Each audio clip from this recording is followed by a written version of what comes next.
വളരെ പ്രത്യാശ നൽകുന്ന ഗാനത്തിനായി ദൈവത്തെ സ്തുതിക്കുന്നു. വീണ്ടും നമുക്ക് ദൈവസന്നിധിയിലേക്ക് അടുത്തു വരാം. കർത്താവ് വലിയ പ്രത്യാശയോടെയാണ് നമ്മളെ ഓരോ ദിവസവും നടത്തിക്കൊണ്ടിരിക്കുന്നത്. ദൈവം നമുക്ക് പ്രത്യാശ നൽകിയില്ലായിരുന്നു എങ്കിൽ നമ്മുടെയൊക്കെ ജീവിതം എങ്ങനെയാകുമായിരുന്നു? ഈ ലോകത്തിൻ്റെ മോഹങ്ങളിൽ കൂടി ജീവിതം തള്ളി നീക്കേണ്ടതായി വരുമായിരുന്നു. എന്നാൽ ഇന്ന് രാത്രിയിലും ആ ദൈവം നമ്മളെ കരുതുന്ന കരുതലിനെ ഓർത്ത് കർത്താവിനെ നന്ദിയോടെ നമുക്ക് സ്തുതിക്കാം. ചില വേദഭാഗങ്ങളെ ദൈവസന്നിധിയിൽ വായിച്ച് കർത്താവിനെ നമുക്ക് വീണ്ടും ധ്യാനിക്കാം. എല്ലാവരെയും ഓർത്ത് കർത്താവിന് ഒരിക്കൽ കൂടി സ്തോത്രം ചെയ്യുന്നു, നന്ദി പറയുന്നു. പ്രാർത്ഥനയോടെ നമുക്ക് ചില വേദങ്ങൾ വായിക്കാം.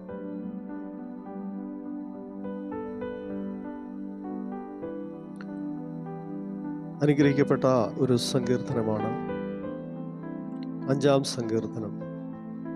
ദാവീദിൻ്റെ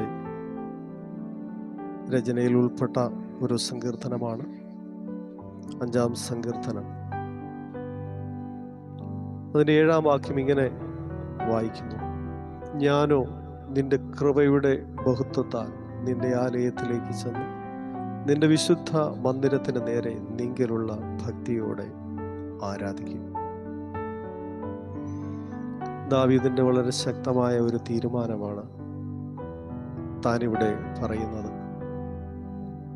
ദൈവം തനിക്ക് നൽകിയ കൃപയുടെ ബഹുത്വത്താൽ ദൈവത്തെ ആരാധിക്കുന്ന ഒരനുഭവം. വാസ്തവത്തിൽ ദൈവിക ആരാധനയെക്കുറിച്ചൊക്കെ നമുക്ക് അല്പസ്വല്പമൊക്കെ വിവരവും ബോധവും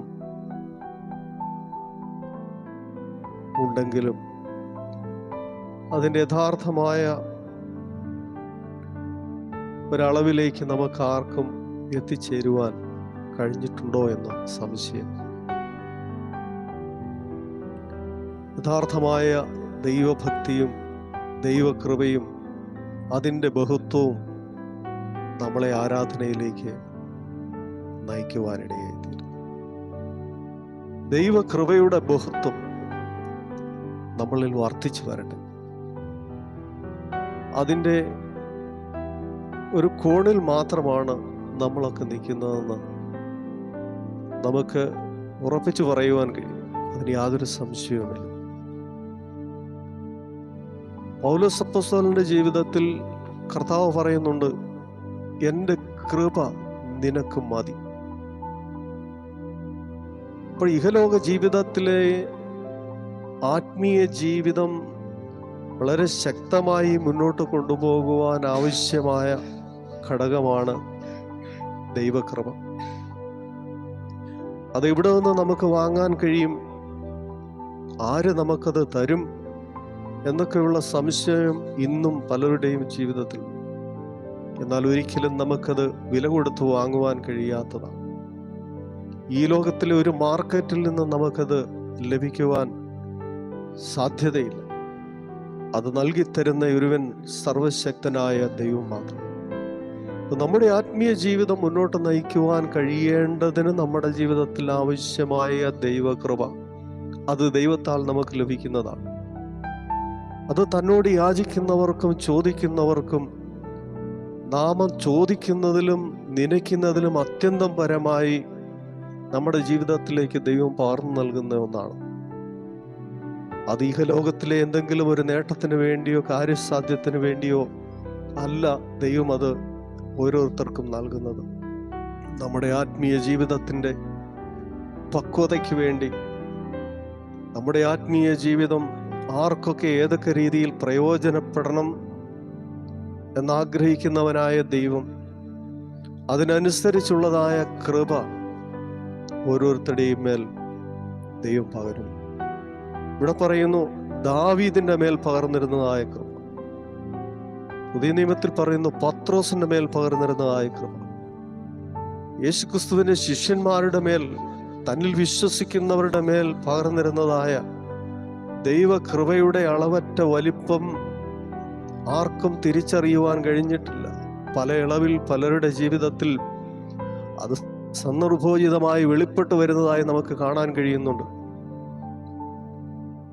പൗലോസ് അപ്പോസ്തലന്റെ ജീവിതത്തിൽ കർത്താവായ യേശു ക്രിസ്തുവിനെ കുറിച്ചുള്ളതായ ആ എരിവ് നിമിത്തം പൗലോസ് അപ്പോസ്തലൻ കർത്താവായ യേശു ക്രിസ്തുവിനെ കുറിച്ചുള്ളതായ പരിജ്ഞാനത്തിന്റെ ശ്രേഷ്ഠത നിമിത്തം സകലവും ചപ്പെന്നും ചവറെന്നും എണ്ണുവാൻ തക്കവണ്ണം തന്നെ ഇടയാക്കി തീർത്തത് ഈ ദൈവകൃപയാണ്. എൻ്റെ ആത്മീയ ജീവിതത്തിൽ ഏറ്റവും വലുതായും വിലപ്പെട്ടതായും മൂല്യമുള്ളതായും താൻ കണ്ടെത്തിയത് ദൈവത്തിൻ്റെ കൃപയായിരുന്നു. അതല്ലാതെ അനേക സമ്പത്തുകളുടെ ഉടമയായ പൗലോസ് അപ്പോസ്തലന് ജീവിതത്തിൽ അതൊന്നും ഒരു വലിയ ധനമായി താൻ കാണുന്നില്ല എന്ന് നമുക്കറിയാം. ദൈവത്തിൻ്റെ നാമത്തിൻ്റെ മഹത്വത്തിനു വേണ്ടി സകലവും ചിലവഴിപ്പാൻ തക്കവണ്ണം, സകലവും ചപ്പെന്നും ചവറെന്നും എണ്ണുവാൻ തക്കവണ്ണം തന്നെ സഹായിച്ചത് തൻ്റെ ജീവിതത്തിൽ അന്നുവരെയുള്ള എല്ലാ സമ്പാദ്യങ്ങളെക്കാളും ഏറ്റവും വിലപ്പെട്ടതാണ് ദൈവത്തിൻ്റെ കൃപയെന്ന് മനസ്സിലാക്കിയത് കൊണ്ടാണ് താൻ കർത്താവിൻ്റെ നാമത്തിനു വേണ്ടി ഏതറ്റം വരെയും പോകുവാൻ, ഏത് കഷ്ടവും സഹിക്കുവാൻ തയ്യാറായതിൻ്റെ കാര്യം തൻ്റെ മേൽ പകർന്നിരുന്ന ദൈവകൃപയുടെ ബഹുത്വമായിരുന്നു. പക്ഷെ നമുക്കൊന്നും ഇന്നുവരെയും കർത്താവിൻ്റെ നാമത്തിൻ്റെ മഹത്വത്തിനു വേണ്ടി പ്രയോജനപ്പെടുവാൻ നമ്മുടെ മേൽ പകർന്നിരുന്ന കൃപയുടെ ചെറിയൊരളവ് പോലും നമുക്ക് ഇതുവരെയും ഉപയോഗപ്പെടുത്തുവാൻ കഴിഞ്ഞിട്ടില്ല എന്ന് പറയുമ്പോൾ കർത്താവിനോടുള്ളതായ ആ കടപ്പാടും നന്ദിയുമൊക്കെ എവിടെയാണ്? ഇവിടെ പറയുന്ന കൃപയുടെ ബഹുത്വത്താൽ ആലയത്തിലേക്ക് ചെന്ന് നിന്റെ വിശുദ്ധ മന്ദിരത്തിന് നേരെ നിങ്ങളുള്ള ഭക്തിയോടെ നിന്നെ ആരാധിക്കും. അപ്പോൾ ആരാധനയ്ക്ക് വേണ്ടി ദൈവം നൽകിയിരിക്കുന്നതായ കൃപയുടെ ബഹുത്വം നമ്മൾ യഥാർത്ഥമായി പ്രയോജനപ്പെടുത്തുന്നുണ്ടോ? ദൈവനാമ മഹത്വത്തിന് വേണ്ടി ദൈവം പകർന്നിരിക്കുന്നതായ കൃപയുടെ ബഹുത്വം അതിനായി നമ്മൾ ഉപയോഗിക്കുന്നുണ്ടോ?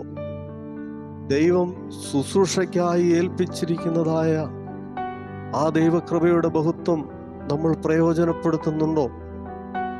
ഈ ലോക നന്മയ്ക്ക് വേണ്ടി, ദൈവരാജ്യത്തിന് വേണ്ടി ഉപയോഗപ്പെടുത്തുവാൻ ദൈവം നമ്മുടെ മേൽ പകർന്നിരിക്കുന്നതായ കൃപ നമ്മൾ യഥാർത്ഥമായി പ്രയോജനപ്പെടുത്തുന്നുണ്ടോ? ഉണ്ടെങ്കിൽ തീർച്ചയായും പൗലോസ് അപ്പോസ്തലനെ പോലെയും യേശുക്രിസ്തുവിന്റെ ശിഷ്യന്മാർ ഏതെല്ലാം രീതിയിൽ കർത്താവിന് വേണ്ടി പ്രയോജനപ്പെട്ടുവോ ആ നിലയിലെല്ലാം നമ്മൾ പ്രയോജനപ്പെടുമായിരുന്നു. പക്ഷേ ഇന്നും ഇവിടെ നിൽക്കുമ്പോൾ ദൈവം നൽകിയിരിക്കുന്നതായ ആ കൃപയുടെ ബഹുത്വത്താൽ ദൈവത്തെ ആരാധിക്കുവാൻ പോലും, കർത്താവിൻ്റെ വേല ചെയ്യുവാൻ പോലും സാധിക്കുന്നില്ല എന്ന് പറയുമ്പോൾ ജീവിതത്തിൽ അതൊരു വലിയ നഷ്ടമായി തന്നെ നമ്മൾ കണക്കാക്കേണ്ടിയിരിക്കുന്നു. ദാവീദ് പറയുകയാണ്, ഞാനോ നിന്റെ കൃപയുടെ ബഹുത്വത്താൽ നിന്റെ ആലയത്തിലേക്ക് ചെന്ന് നിന്റെ വിശുദ്ധ മന്ദിരത്തിന് നേരെ നിങ്ങളുള്ള ഭക്തിയോടെ നിന്നെ ആരാധിക്കും. ഒരു നല്ല തീരുമാനമാണ് ദാവീദ് എടുക്കുന്നത്. ഹല്ലേലൂയ. ദൈവത്തെ ആരാധിക്കുവാൻ ആ ദൈവകൃപ ഉപയോഗിച്ചില്ലെങ്കിൽ, ദൈവീയ ശുശ്രൂഷ ചെയ്യുവാൻ ആ കൃപ ഉപയോഗിച്ചില്ലെങ്കിൽ, ദൈവനാമ മഹത്വത്തിന് വേണ്ടി, ദൈവരാജ്യത്തിന് വേണ്ടി ആ ദൈവകൃപ ഉപയോഗിച്ചില്ലെങ്കിൽ പിന്നെന്തിനു വേണ്ടി ഉപയോഗിക്കുവാനാണ് ദൈവം നമുക്ക് നൽകിയിരിക്കുന്നതായ കൃപ? അതുകൊണ്ട് ഇന്ന് രാത്രിയിൽ നമുക്ക് വളരെ ശക്തമായ തീരുമാനം എടുക്കുവാൻ കഴിയട്ടെ. ദാവീദ് ജീവിതത്തിൽ പ്രാപിച്ചതായ ആ ദൈവകൃപ, പൗലോസ് ജീവിതത്തിൽ പ്രാപിച്ചതായ ആ ദൈവകൃപ നമ്മുടെ ഓരോരുത്തരുടെയും മേൽ സ്വർഗത്തിലെയും അത് പകർന്നു നൽകുന്നു. അതിന് വേണ്ടതെല്ലാം ഒരുക്കി വെച്ചിട്ടാണ് കർത്താവ് പോയിരിക്കുന്നത്. അത് വേണ്ട രീതിയിൽ ഉപയോഗിക്കുക മാത്രം ചെയ്താൽ മതി. പക്ഷെ അതിൻ്റെ ഒരു ചെറിയ കോണ് പോലും, നമുക്ക് ഒരംശം പോലും ഉപയോഗിക്കുവാൻ കഴിഞ്ഞിട്ടില്ല എങ്കിൽ നമ്മളുടെ ശുശ്രൂഷയൊക്കെ എവിടെയാണ്? നമ്മുടെ ആരാധന എവിടെയാണ്? അതുകൊണ്ട് ഇന്ന് രാത്രിയിലെങ്കിലും വളരെ ശക്തമായ തീരുമാനത്തോടെ നമുക്ക് കിടന്നുറങ്ങുവാൻ കഴിയുന്നെങ്കിൽ ആമേൻ, നമ്മുടെ ആരാധന ശക്തമായി തീരുവാനിടയായി തീരും. നമ്മുടെ ശുശ്രൂഷ ശക്തമായി തീരുവാനിടയായി തീരും. നമ്മൾ എന്തിനു വേണ്ടി കർത്താവ് നമ്മളെ തിരഞ്ഞെടുത്തുവോ ആ ശുശ്രൂഷ വിജയകരമായി ചെയ്യുവാൻ തക്കവണ്ണം നമ്മളെ അത് സഹായിക്കും. പൗലോസ് അപ്പോസ്തലനെ സഹായിച്ചെങ്കിൽ, യേശുക്രിസ്തുവിന്റെ ശിഷ്യന്മാരെ സഹായിച്ചെങ്കിൽ, ദാവീദിനെ സഹായിച്ചെങ്കിൽ നമ്മളെയും തൻ്റെ ശുശ്രൂഷ ഭംഗിയായി ചെയ്യുവാൻ ഈ അന്ത്യകാലത്ത് കർത്താവ് ഉപയോഗിക്കുവാനിടയായിത്തീരും. അതുകൊണ്ട് നാം ഒരു കാര്യം തിരിച്ചറിയണം. കർത്താവ് നമ്മുടെ മേൽ പകർന്നിരിക്കുന്നതായ കൃപ ഏതെങ്കിലും നിലയിൽ ദുരുപയോഗം ചെയ്യുവാനുള്ളതല്ല. അത് ദൈവനാമ മഹത്വത്തിന് വേണ്ടി പ്രയോജനപ്പെടുത്തുവാനുള്ളതാണ്. പലപ്പോഴും ദൈവം നൽകിയിരിക്കുന്നതായ കൃപയെ ചൂഷണം ചെയ്യുന്നതായി നമുക്ക് കാണാൻ കഴിയും. അത് പണസമ്പാദനത്തിനായി, മറ്റു കാര്യസാധ്യങ്ങൾക്കായി, മറ്റുള്ളവരുടെ മുൻപിൽ പ്രശസ്തിക്കും പദവിക്കുമായി, മറ്റുള്ളവരുടെ കയ്യടി നേടുന്നതിനായി ഉപയോഗിക്കുന്നതായി നമുക്ക് കാണാൻ കഴിയും. മറ്റുള്ളവരെ വേദനപ്പെടുത്തുവാൻ ആ ദൈവകൃപ ഉപയോഗിക്കുന്നതായി കാണാൻ കഴിയും. മറ്റു ചിലരുടെ വിശ്വാസ ജീവിതം പോലും തകർത്ത് കളയുന്ന രീതിയിൽ അത് ഉപയോഗപ്പെടുത്തുന്നതായി നമുക്ക് കാണാൻ കഴിയും. അനേകർ ദൈവരാജ്യത്തിന്റെ അവകാശികളായി തീരാതെ അവരെ നിത്യ നരകത്തിന് യോഗ്യരാക്കി തീർക്കുന്ന ശുശ്രൂഷകൾ ചെയ്യുന്നവരെ നമുക്ക് കാണാൻ കഴിയും ഈ ദൈവകൃപയെ ഉപയോഗിച്ച്. അതുകൊണ്ട് ഇന്ന് രാത്രിയിൽ നമുക്കൊരു നല്ല തീരുമാനമെടുക്കാം. കർത്താവേ, നീ എൻ്റെ മേൽ പകർന്നിരിക്കുന്നതായ കൃപ നിന്റെ നാമമഹത്വത്തിന് വേണ്ടി പ്രയോജനം. അത് ദൈവം തരുന്ന ഏത് സാഹചര്യത്തിലും ഏതവസരത്തിലും ഈ ലോകത്തിന്റെ അറ്റത്തോളം പോയി ചെയ്യുവാൻ ഞാൻ തയ്യാറാകും. അതിനുവേണ്ടി എന്തു വിലയും ഞാൻ കൊടുക്കും. കഷ്ടങ്ങളും നഷ്ടങ്ങളും വേദനകളും രോഗങ്ങളും എന്തും അതിനുവേണ്ടി സഹിക്കും. ആ നല്ല തീരുമാനം ഇന്ന് നമ്മൾ എടുക്കുവാൻ തയ്യാറാണെങ്കിൽ തീർച്ചയായും ആ ദൈവകൃപയുടെ ബഹുത്വം നമ്മളെ ഏൽപ്പിച്ച എല്ലാ മേഖലയിലും നമുക്ക് വെളിപ്പെടുത്തുവാൻ ദൈവം സഹായിക്കും. നമുക്കൊരു നിമിഷം കണ്ണുകൾ അടയ്ക്കാം. ദാവീദ് എടുത്ത തീരുമാനം പോലെ ഞാനോ നിന്റെ കൃപയുടെ ബഹുത്വത്താൽ നിന്റെ ആലയത്തിലേക്ക് ചെന്ന് നിന്റെ വിശുദ്ധ മന്ദിരത്തിന് നേരെ നിങ്കിലുള്ള ഭക്തിയോടെ ആരാധിക്കുന്നു പറയുമ്പോൾ, കർത്താവേ, നീ ഞങ്ങളുടെ മേൽ പകർന്നിരിക്കുന്നതായ കൃപയുടെ ബഹുത്വത്താൽ ഞങ്ങളെ ഏൽപ്പിച്ച ശുശ്രൂഷകളെല്ലാം ഞങ്ങൾ ഭംഗിയായി ചെയ്യും. അത് ഉത്തരവാദിത്വത്തോടെ ചെയ്യും.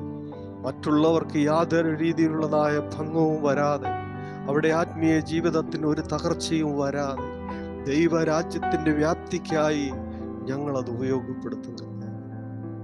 അതെടുത്തതുപോലെ ഞങ്ങൾ ആ സന്നിധിയിൽ തീരുമാനമെടുക്കുകയും ഞങ്ങളെ ആ നിലയിൽ ഉപയോഗിക്കും. പൗലോസ് അപ്പോസ്തലനെ പോലെ ശക്തമായ ശുശ്രൂഷകൾക്കായി ഞങ്ങളെ ഏൽപ്പിച്ചു തരികയാണ്.